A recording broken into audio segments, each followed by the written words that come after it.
के ईरान युद्ध से बने हालात पर आज राज्यसभा में प्रधानमंत्री मोदी ने कहा कि सरकार गैस, पेट्रोल, फर्टिलाइजर को दुनिया भर से भारत लाने की कोशिशों में जुटी हुई है, लेकिन उन्होंने युद्ध लंबा खिंचने पर इसके दुष्परिणाम को लेकर भी सावधान किया। इसके अलावा प्रधानमंत्री मोदी ने कहा कि आम लोगों को दिक्कत ना हो, इसके लिए सरकार ने एलपीजी, पेट्रोल, डीजल और फर्टिलाइजर जैसे मुद्दों पर 7 अलग अलग एम्पावर्ड ग्रुप बनाए हैं। प्रधानमंत्री ने यह भी कहा कि शांति बहाली के लिए भारत सरकार ईरान, इजराइल के साथ साथ अमेरिका के भी संपर्क में है। युद्ध की शुरुआत के बाद से मैंने पश्चिम एशिया के ज्यादातर देशों के राष्ट्राध्यक्षों के साथ 2 राउंड फोन पर बात की है। हम गल्फ के सभी देशों के साथ लगातार संपर्क में हैं। हम ईरान, इजराइल और अमेरिका के साथ भी संपर्क में हैं। हमारा लक्ष्य डायलॉग और डिप्लोमेसी के माध्यम से क्षेत्र में शांति की बहाली का है। हमने डी एस्केलेशन और हॉर्मुज स्ट्रेट खोले जाने पर भी उनसे बात की है। कमर्शियल जहाजों पर हमला और हॉर्मुज स्ट्रेट जैसे अंतर्राष्ट्रीय जलमार्ग में रुकावट अस्वीकार्य है। भारत ने नागरिकों पर, सिविल इंफ्रास्ट्रक्चर पर, एनर्जी और ट्रांसपोर्ट से जुड़े इंफ्रास्ट्रक्चर पर हमलों का विरोध किया है। चलिए अब सीधा जुड़ते हैं हमारे वरिष्ठ सहयोगी लक्ष्मण रॉय से और उन्हीं से जानते हैं कि प्रधानमंत्री के संबोधन में कौन सी बड़ी बातें कही गई। तो लक्ष्मण जी, आपसे पहला सवाल यही कि काफी अहम ये संबोधन रहा, कई सारी बड़ी बातें थी, डिटेल्स बताएं, क्या कुछ कहा पीएम ने? देखिए, प्रधानमंत्री मोदी के संबोधन में 2 तरीके की बातें खास तौर से निकलकर सामने आई। पहला कि तात्कालिक जो चुनौतियां हैं उससे आम लोगों को परेशानी ना हो, इससे कैसे निपट रही सरकार। तो इस पर उन्होंने साफ तौर से कहा कि अलग अलग मुद्दे, चाहे पेट्रोल हो, डीजल हो, फर्टिलाइजर हो, एलपीजी हो, इन सब की सप्लाई दुरुस्त रहे, इसके लिए अलग अलग मुद्दों पर 7 एम्पावर्ड ग्रुप बनाया गया है।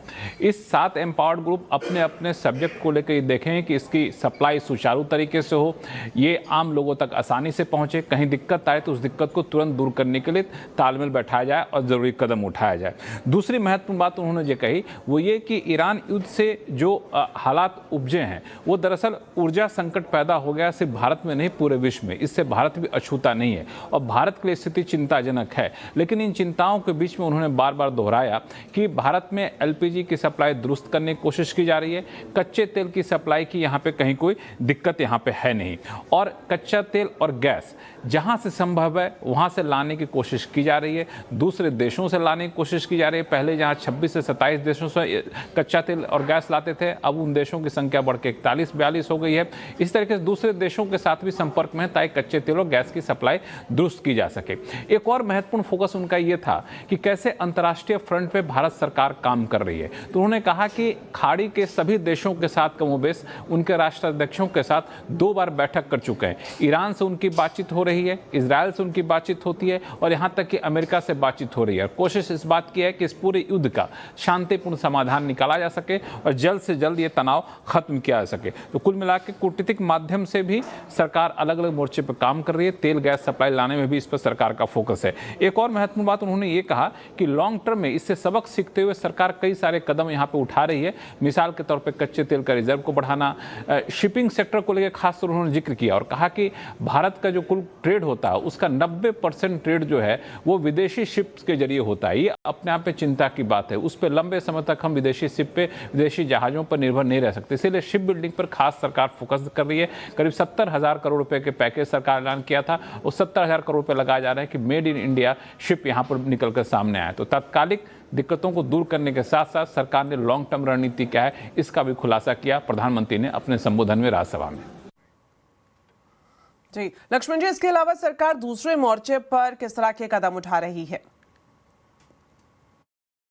देखिए, दरअसल इसके अलावा लगातार बैठकों का सिलसिला चल रहा है। इसमें एक महत्वपूर्ण बैठक आज सुबह हुई रक्षा मंत्री राजनाथ सिंह की अगुवाई में, जहां पे चीफ ऑफ डिफेंस स्टाफ थे, तीनों सेना के प्रमुख थे, यहां तक कि डीआरडीओ के चेयरमैन भी वहां पे मौजूद थे। और इसमें बैठक में ईरान युद्ध से उपजे हालात की समीक्षा की गई, भारत को किस तरीके की तैयारी रखनी है इसकी समीक्षा की गई, इस पूरे खाड़ी क्षेत्र में जो भी तनाव है उसका असर अप्रत्यक्ष तौर पर भारत में पड़ता है, इसको कैसे कम से कम किया सके, इस पर समीक्षा की गई। और अब कल जो है ऑल पार्टी मीटिंग होने वाली है। ऑल पार्टी मीटिंग होगी जिसमें सभी दलों के नेताओं के साथ बैठक होगी। अब भारत सरकार क्या कदम उठा रही है उसकी डिटेल जानकारी वहां पे दी जाएगी।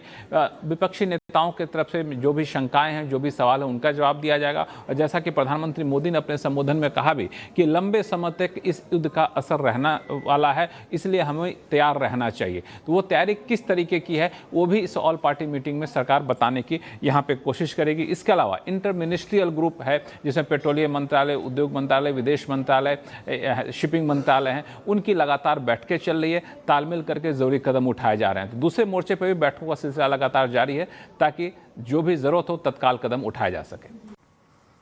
जी लक्ष्मण जी, आप हमारे साथ बने रहे, आपके पास वापस लौटेंगे। इस बीच आपको सीएनबीसी आवाज की एक्सक्लूसिव खबर बता दें। ईरान वॉर से सबक लेते हुए सरकार अब लॉन्ग टर्म प्लानिंग पर विचार कर रही है।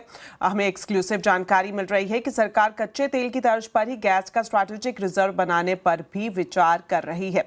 लक्ष्मण जी हमारे साथ लाइव जुड़े हुए हैं। तो लक्ष्मण जी, जिस तरह से आप इस बात का जिक्र भी कर रहे थे और प्रधानमंत्री ने भी कहा कि अगर ये युद्ध लंबा खिंचता है तो उसके दुष्परिणाम देखने को मिल सकते हैं, जिस तरह से आपको एक्सक्लूसिव जानकारी मिल रही है, किस तरह से लॉन्ग टर्म स्ट्रैटेजी पर अब सरकार काम करने में जुट गई है? देखिए, यहाँ जो मुझे सूत्रों से जानकारी मिली है उसके मुताबिक सरकार ईरान युद्ध से सबक सीखते हुए कई सारे मोर्चे पर लॉन्ग टर्म रणनीति अपना रही है ताकि लंबे समय में ऐसी तैयारी कर ली जाए कि कभी भी भविष्य में ऐसी चुनौतियां निपट आएँ तो इस तरह की दिक्कतें ना हो। उसमें सबसे ज़्यादा दिक्कत अभी क्या आ रही है वो है एलपीजी को लेकर के। तो एलपीजी के मामले में कैसे आत्मनिर्भरता बढ़ाई जाए, इस पर सरकार एक विकल्प जिस पर गंभीरता से विचार कर रही है वो है कि जिस तरीके से कच्चे तेल का स्ट्रेटेजिक रिजर्व होता है वैसे ही गैस का भी स्ट्रेटेजिक रिजर्व बनाया जाए।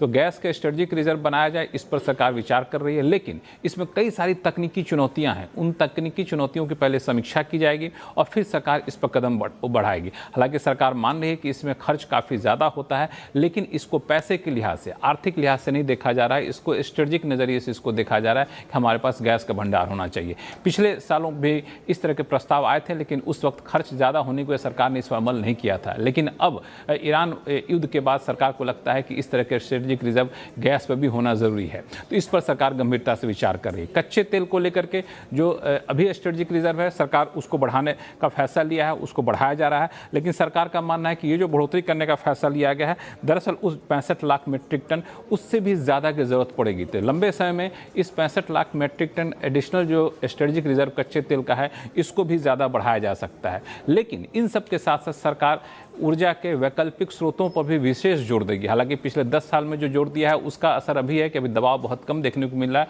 लेकिन फिर भी इसको और ज़्यादा फास्ट ट्रैक करेगी। मिसाल के तौर पर पीएनजी को लेकर सरकार का विशेष फोकस होगा। पीएनजी को लेकर पाइपलाइन तेज़ी से बढ़ाई जाए, उसके कस्टमर को ज़्यादा बढ़ाया जाए। जो रिन्यूएबल एनर्जी उस पर सरकार का फोकस होगा कि जैसे इलेक्ट्रिक गाड़ियों को और ज़्यादा बढ़ावा देना होगा, इंसेंटिव के जरिए नहीं, बेहतर इंफ्रास्ट्रक्चर, बेहतर पॉलिसी माहौल के जरिए। साथ ही साथ सरकार एथेनॉल ब्लेंडिंग को और ज़्यादा बढ़ावा देगी ताकि जितना हो सके तेल और गैस पर सरकार निर्भरता कम करना चाहती है। एक लंबे समय में लगता है कि ये सारी रणनीति ज़्यादा कारगर हो गई थी। इसको लेकर के पिछले दिनों जो बैठक हुई थी प्रधानमंत्री की अध्यक्षता में कैबिनेट कमेटी ऑन सिक्योरिटी की, उसमें दूसरे मंत्रालय के भी अधिकारी मंत्री इसमें शामिल थे। करीब 3.5 घंटे तक बैठक चली थी, उसमें भी इन सारे प्रस्तावों पर विचार हुआ था। अब इस पर आगे सरकार कदम उठाने पर विचार कर रही है। तो बहुत बहुत शुक्रिया लक्ष्मण जी। तो पश्चिम एशिया से जुड़ी किस तरह की तैयारी अब सरकार की तरफ से की जा रही है, लक्ष्मण जी ने आपको पूरी जानकारी दी। इस बीच एक और बड़ी खबर आपको बता दें, ईरान के साथ जंग के बीच कल शाम अमेरिकी राष्ट्रपति डोनाल्ड ट्रंप ने दुनिया को चौंकाने वाला ऐलान किया। उन्होंने दावा किया कि 5 दिन तक ईरान के बिजली प्लांट पर अटैक नहीं करेंगे और ईरान से उनकी बातचीत चल रही है। इजरायली मीडिया का यह भी दावा है कि ईरान की तरफ से वहां के स्पीकर मोहम्मद कालिबाफ बात कर रहे हैं, लेकिन ईरान ने ट्रंप के दावों की हवा निकाल दी। ईरान ने कहा कि ट्रंप सफेद झूठ बोल रहे हैं। अमेरिका ने जैसे ही देखा ईरान का युद्ध ट्रेलर, डोनाल्ड ट्रंप ने किया बहुत बड़ा ऐलान। ट्रंप ने कहा है कि उन्होंने ईरान के बिजली प्लांट पर 5 दिन के लिए हमले टाल दिए हैं। ट्रंप ने कहा है कि ईरान और अमेरिका के बीच सकारात्मक बातचीत हुई है। पूरे पश्चिम एशिया में तनाव पूरी तरह खत्म करने के लिए गंभीर बातचीत हो रही है। So the discussions took place yesterday. They went into yesterday evening. They want very much to make a deal. We'd like to make a deal too. We're going to get together today by probably phone because it's very hard to find a country. It's very hard for them to get out, I guess. But we'll at some point very, very soon meet. We're doing a 5-day period. We'll see how that goes. And if it goes well, we're going to end up with settling this. Otherwise, we'll just keep bombing our little hearts out. लेकिन Trump के ऐलान के बाद Israel ने Iran पर हमले तेज कर दिए हैं और यही इस वक्त युद्ध का सबसे बड़ा सच है जिसने ईरान को पहले से ज्यादा अलर्ट कर दिया है। वॉर जोन का सच ये है कि हॉर्मुज में ईरान बैकफुट पर नहीं आया है। ईरान अब भी हॉर्मुज का समुद्री गलियारा कंट्रोल कर रहा है। वॉर जोन का सच ये है कि ईरान अब भी इजराइल पर पलटवार कर रहा है। ईरान की मिसाइल लगातार लॉन्च हो रही है और तेल अवीव से लेकर अश्कलान और हाइफा से लेकर डिमोना सब कुछ तहस नहस कर रही है। ईरान ने कहा है कि अमेरिका से कोई बातचीत नहीं चल रही। ईरान बार बार बता रहा है कि वो अमेरिका और इजराइल को जब तक घुटनों पर नहीं लाएगा ये युद्ध रुकेगा नहीं। तो ट्रंप ने आंशिक सीज फायर का कल ऐलान किया, लेकिन अभी तक ईरान की तरफ से आधिकारिक प्रतिक्रिया नहीं आई है। हालांकि कुछ मध्यस्थों के हवाले से ईरान को इसकी जानकारी मिलने की भी बात सामने आई है। तो आज हम आवाज अड्डा में इसी पर खास चर्चा कर रहे हैं। युद्ध विराम पर सस्पेंस जरूर देखिए शाम 7:57 पर सिर्फ CNBC आवाज पर। अब बात करेंगे शेयर बाजार की। अच्छे ग्लोबल संकेतों ने आज बाजार का मूड बदल दिया। निफ्टी वीकली एक्सपायरी के दिन बाजार ने दमदार वापसी की। सेंसेक्स और निफ्टी में अच्छी बढ़त देखने को मिली। वहीं निफ्टी बैंक करीब 2.5% की मजबूत छलांग के साथ क्लोज हुआ है। तो कैसा रहा बाजार में कारोबार, बता रही हैं कंचन नौटियाल। तो पॉजिटिव ग्लोबल सेंटिमेंट के चलते वही रिफ्लेक्शन आज हमें अपने डोमेस्टिक मार्केट में भी आता हुआ दिखाई दिया है। अगर खास करके बात करी जाए बैंकिंग शेयर्स की तो अच्छी खासी तेजी यहां पे देखने को मिली है। इसमें एक चीज और भी थी कि ब्रोकरेज रिपोर्ट यहां पे आई है और ब्रोकरेज मान रही है कि आगे चल के नंबर्स हमें अच्छे देखने को मिल सकते हैं। मिड कैप स्मॉल कैप में भी अच्छा खासा जो रिवाइवल है आज के सत्र में आता हुआ दिखाई दिया है। अब बात करी जाए ओवरऑल सेक्टर्स की तो देखिए थैंकफुली सारे ही सेक्टर्स जो आज हैं वो हमें हरे निशान पे जाते हुए दिखे हैं। PSU बैंक्स में, डिफेंस में, ऑटो में, इनफैक्ट IT में अच्छा खासा रिवाइवल था। Oil and gas, capital good में भी अच्छी खासी जो तेजी है बनी हुई थी और मार्केट अच्छा था जिसकी वजह से कैपिटल मार्केट का जो इंडेक्स है वो भी करीबन 3.5% की जो तेजी है उसके साथ बंद होता हुआ दिखाई दिया है।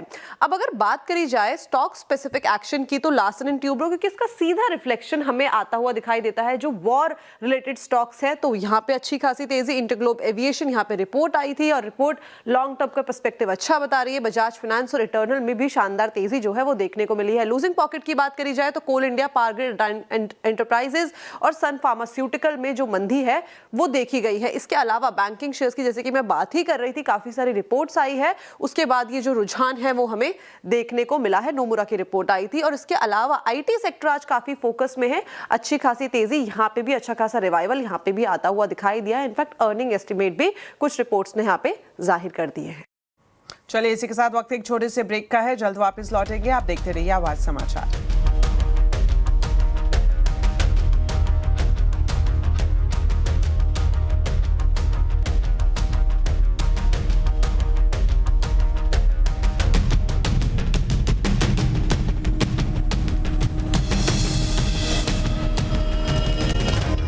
अब खबर रेल यात्रियों के लिए। रेलवे ने कंफर्म टिकट कैंसिल कराने के नियमों में बदलाव किया है, जिसका सीधा असर अब लाखों यात्रियों पर पड़ेगा। आपको बता दें, पहले कंफर्म टिकट कैंसिल कराने पर यात्रियों को तय समय में कुछ रिफंड मिल जाता था, लेकिन अब कैंसिलेशन चार्ज और रिफंड को लेकर नए नियमों में बदलाव किया गया है। अगर यात्री ट्रेन डिपार्चर से 72 घंटे पहले टिकट कैंसिल कराते हैं तो उन्हें ज्यादा रिफंड मिलेगा और न्यूनतम चार्ज काटा जाएगा। वहीं अगर आप 72 से लेकर 24 घंटे के बीच में अगर टिकट कैंसिल कराते हैं तो 25% तक चार्ज काटा जाएगा। इसके अलावा अगर 24 से लेकर 8 घंटे के अंदर टिकट को कैंसिल कराया जाता है तो ऐसी स्थिति में आपको 50% रिफंड मिल जाएगा। लेकिन ट्रेन छूटने के 8 घंटे से कम समय पहले अगर आप कैंसिल कराते हैं तो टिकट पर कोई भी रिफंड आपको नहीं मिलेगा। साथ ही आपको बता दें, ये जो नए नियम है ये 1 अप्रैल से लागू हो जाएंगे। चलिए बढ़ते हैं आगे और एक और अहम खबर आपको बता दें। 20 मार्च को मोटापा घटाने वाली दवा सेमाग्लुटाइड का पेटेंट खत्म होने के बाद अचानक जेनरिक दवाओं की बाढ़ आ गई है। दवा के गलत इस्तेमाल और भ्रामक प्रचार को लेकर अब सरकार सख्त हो गई है। सरकार ने दवा कंपनियों को निर्देश दिए हैं कि वे किसी भी तरह का भ्रामक विज्ञापन या फिर प्रचार ना छापे जिससे लोग गुमराह हो। साथ ही साथ आपको बता दें, drug controller general of India के मुताबिक बिना डॉक्टरी सलाह के इन दवाओं का इस्तेमाल आपकी सेहत के लिए खतरनाक साबित हो सकता है। जागरूकता अभियान के तहत देश भर में 49 ठिकानों पर छापेमारी की गई और इसमें खास तौर पर ऑनलाइन और ऑफलाइन फार्मेसी और साथ ही साथ स्लिमिंग क्लिनिक शामिल हैं। नियमों के मुताबिक बिना पर्ची के ऐसी दवा बेचने पर कानूनी कार्रवाई की जा सकती है। साथ ही साथ इसमें जुर्माना और लाइसेंस रद्द करने जैसे प्रावधान भी शामिल हैं। अब आपको बताते हैं आज के कंज्यूमर अड्डा के टॉपिक के बारे में। अक्सर ऐसा होता है कि आप किसी के साथ बैठे हैं लेकिन आप अपने फोन में व्यस्त हैं। ऐसा करना सामने वाले व्यक्ति पर गहरा असर डालता है। कैसे फोन रिश्तों के बीच दीवार बन रहा है, इसी पर आज हम कंज्यूमर अड्डा में खास चर्चा कर रहे हैं। शाम 5:57 पर जरूर देखिए फोन से प्यार, रिश्तों में दरार, सिर्फ CNBC आवाज पर। चलिए इसी के साथ फिलहाल इस बुलेटिन में इतना ही। आप खबरों पर अपडेट रहें, CNBC आवाज से जुड़े रहें हमारे सोशल मीडिया हैंडल्स के जरिए। नमस्कार।